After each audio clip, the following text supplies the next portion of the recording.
What would happen if your toilet broke and water overflowed, flooding your house? Wow, I'm imagining the awful smell that would cling to every corner.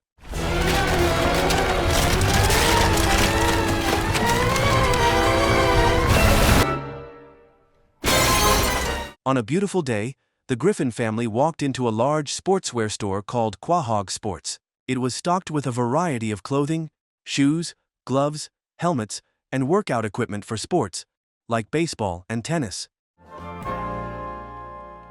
Hi, I'm a 15-year-old. So this is sports. Excuse me, sir. Oh, you're helping someone else.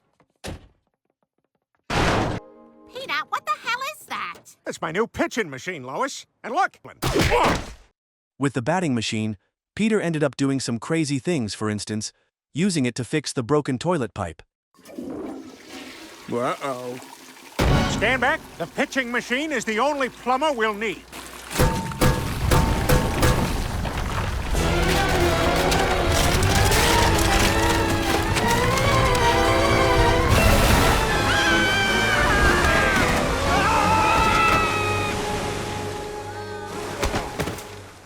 Thanks to Peter, the house was now drowning in a sea of water. Fortunately, no one drowned. While waiting for the house to dry out, the Griffin family had to stay at Lois's father Carter's mansion. Oh, thanks for letting us stay here, Daddy. Just some funeral. I'll be back in a couple of days. Daddy, I didn't know you were leaving town. Where are you going? A funeral? Who died? Your old nanny. Meredith? I was so sad when she quit. Well, I can't miss Meredith's funeral. Daddy, I'm coming with you. But I need you to watch the house. That's what all the prudes say. Fine. No one rides free. Before that, with the new pitching machine, Peter was determined to help Chris practice his batting skills. All right, Chris, time for your old man to teach you how to swing a bat. Oh, that's all right. After all, this is about father-son bonding. Pitching machine at my crotch. Hey! Or will it be 2 balls, 1 strike? And the winner is Fainting Groom, sent in by Kevin and Lisa Tarzinski of Berkeley, Michigan. After Carter and Lois left, only Peter and the kids remained inside the large house. Realizing they could potentially make money from this, Peter came up with an idea. He wanted to turn the house into a hotel. Did you know this house is so large there's a 12-second echo? The acoustics are such that it takes the human voice 12 seconds to bounce back as an echo. Guys, I had a great idea. Listen, I was thinking, what if we make some extra cash by turning this place into a hotel? A hotel guest has no regard for your life. Peter planned to set up a high-end hotel. They donned appropriate attire, assigned tasks, and began welcoming their first guests. For this hotel operation to work, we all gotta pull our weight around here. Meg, you'll handle all the dishwashing, floor scrubbing, laundry. And I'll be the concierge, astutely learning everything there is to know about our guests. Brian, you'll tend the bar and dole out snappy tidbits of advice. All right. Thinks and winks. Chris, you'll be the affable but dim bellhop. I'll ask, how high? we can pitch on it. Damn it, I guess the blanket fell down.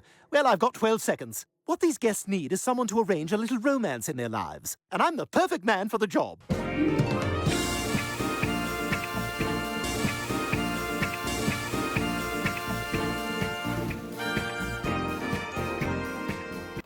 And here come our guests now. The Peter Schmidt Hotel featured a luxurious atmosphere, with enthusiastic staff members despite their inexperience. They were so eager that they even helped customers create a love triangle. I've devised a way to get the librarian and Dr. Hartman together. You see, I've prepared a batch of Martha Stewart's chokiest scones. Dad, I think I mixed up Mayor West's bag. Bullwhip, rope, sheriff's badges. Here she comes. Oh, these are gonna go straight to my thighs. Oh.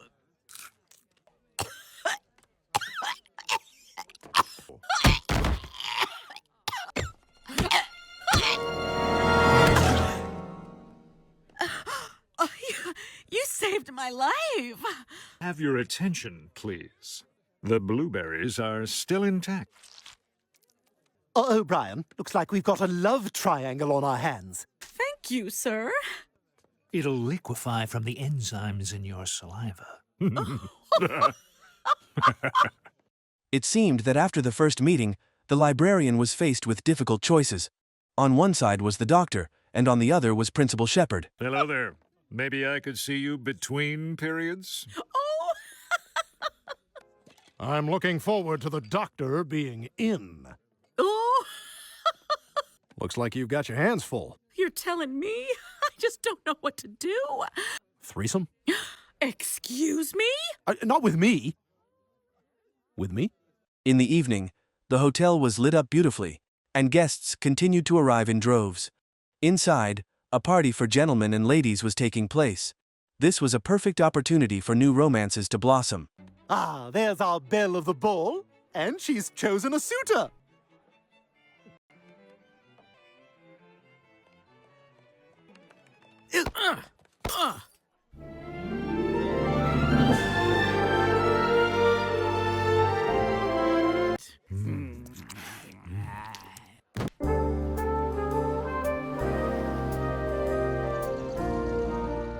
The Peter Hotel has been operating well, helping their family earn a considerable profit. With his keen business mind, Peter continually creates entertainment activities within the hotel. Hi, everybody. I'm your karaoke host, Peter Griffin. I will be up here far too many times tonight. All right, who's ready for me to kick things off and then go third and sixth? We sure did, son, but we still got work to do. On the way with Carter, the surrounding scenery is beautiful. In particular, Lois is drawn to the clear lake by the roadside, which reminds her of memories with her nanny from when she was a child.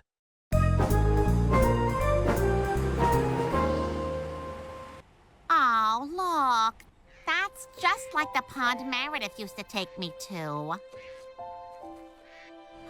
I miss her so much. Yeah, we never had a lot of daddy-daughter time when I was young. You were always so busy. Not now, kitten. Lois, what's wrong? The journey to the funeral is quite long, but it is also a good opportunity for Carter and Lois to spend some time talking together.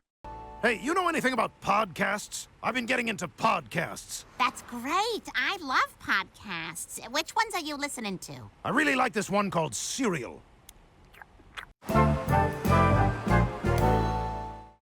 After a long trip, Lois and Carter finally arrive at the place where the Meredith's funeral is being held. Here, she meets Jacqueline, Meredith's sister, and discovers the truth about her father's relationship with the nanny. All right, I gotta find a bathroom because that's mostly what life is after 60.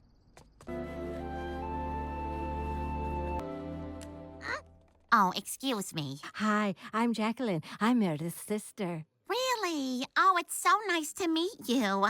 I'm Lois. I am so sorry for your loss. Meredith loved her time as a nanny. It's a shame she had to give it up after the affair. Affair? I know. They were seeing each other, but then his wife found out and forced him to fire her. So that's what happened. Tragic, isn't it? She had nowhere to go, so she came back here. Daddy and Meredith had an affair. That's why she left me. Oh, this is horrible. Yeah, I have to call my husband. Peter Schmidt Hotel, don't tell Lois. Before the ceremony begins, Lois, known as the daughter of the wealthiest family in the city, steps up to speak. Her words about the affection she had for the nanny are truly touching. Before we begin our service, I'd like to remind everyone that I became a priest after my divorce. So yes, I have had intercourse. Amen. Amen. To start things off, I'd like to ask Lois Griffin to say a few words. Hi, I'm Lois Griffin. I just wanted to be here today to say goodbye to Meredith and thank you. You know she can't hear you, right? And I always held it against you, but now I realize it wasn't your fault. And now a reading from Paul's letter to the Corinthians. Lois cannot believe that her father is actually the reason the nanny had to leave. So, she pulls Carter aside and unleashes her anger at him. Daddy, you had an affair with Meredith? I don't want to hear it. Do you have any idea what that woman meant to me? Or teaching me how to tie my shoes? She was the only person in that house who was really there for me, and you took her away. Lois, honey, you don't understand. Well, what was I supposed to tell you? How many Viagras and what position? 6, and something I call the old pocket knife.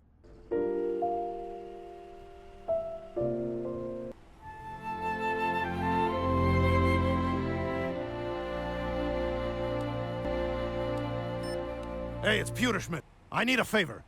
Hey, you owe me. I picked you up from LAX. You have to do anything I ever ask for the rest of time. On the way home, Lois and Carter did not go straight to the house, but stopped by the roadside. He wanted to give his daughter a surprise as an apology for deceiving her, which caused her to lose someone she cherished the most. Come on, I have to show you something first.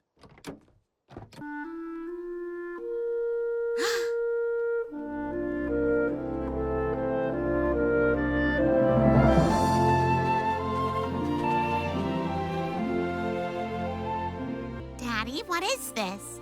It's all for you. I figured you can come here to sit whenever you miss Meredith. Daddy, this is beautiful. I'm sorry, Lois. Thank you, Daddy.